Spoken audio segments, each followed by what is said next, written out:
These podiums at the high school track and field state championships in California, unlike any in the state's history, not only because the first place winner for both high jump and triple jump, A.B. Hernandez, is transgender, but because she is sharing that top spot with competitors she technically outperformed. A.B. Hernandez.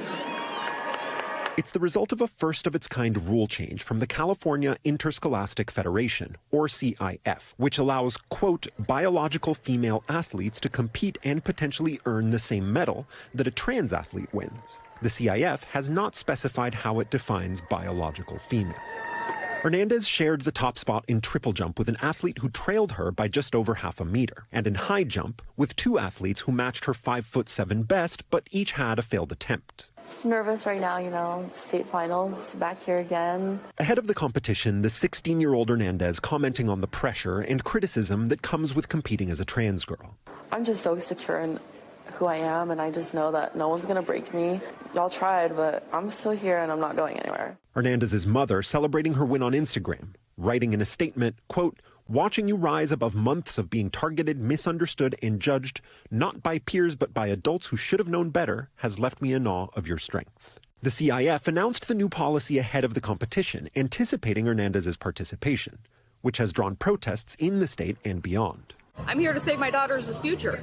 The CIF saying in a statement it, quote, values all of our student athletes and will continue to uphold our mission of providing students with the opportunity to belong, connect, and compete while complying with California law. Earlier this week, President Trump warned in a post on Truth Social that he would pull federal funding from California if Hernandez competed in the state finals. The war on women's sports is over. Referencing this executive order he signed in February, which stipulates the federal government will, quote, rescind all funds from educational programs that deprive women and girls of fair athletic opportunities. The Department of Justice this week also announcing it would investigate the CIF and Hernandez's school district to determine if they violated federal sex discrimination laws. California Governor Gavin Newsom previously called trans athlete participation in sports unfair. I revere sports, and so the issue of fairness is completely legit. His office today releasing a statement that says, in part, quote, CIF's pilot is a reasonable, respectful way to navigate a complex issue without compromising competitive fairness.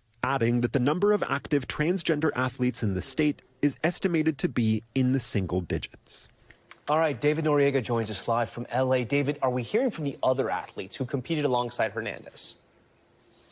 Well, Tom, all of the tension around this competition seems to have been outside of the competition itself. As you saw from those photos, Hernandez and her fellow competitors were all in a good mood and seemed to be pretty happy to be sharing that top spot. In fact, one of those competitors did speak to the San Francisco Chronicle after the meet and described Hernandez as a superstar and a rock star. Now, that is not always the case in competitions where trans girls perform. This actually just happened shortly after a similar competition in Washington State in Spokane, where a trans athlete won at a state meet and then was harshly criticized by her competitors. Now, we should wait to see what kind of response we get from trans rights groups, LGBT groups, and others to this new rule by the CIF. But for now, at least when it comes to the students themselves, the competitors themselves, which many people would argue are the most important people here, it seems like this is working pretty well, Tom.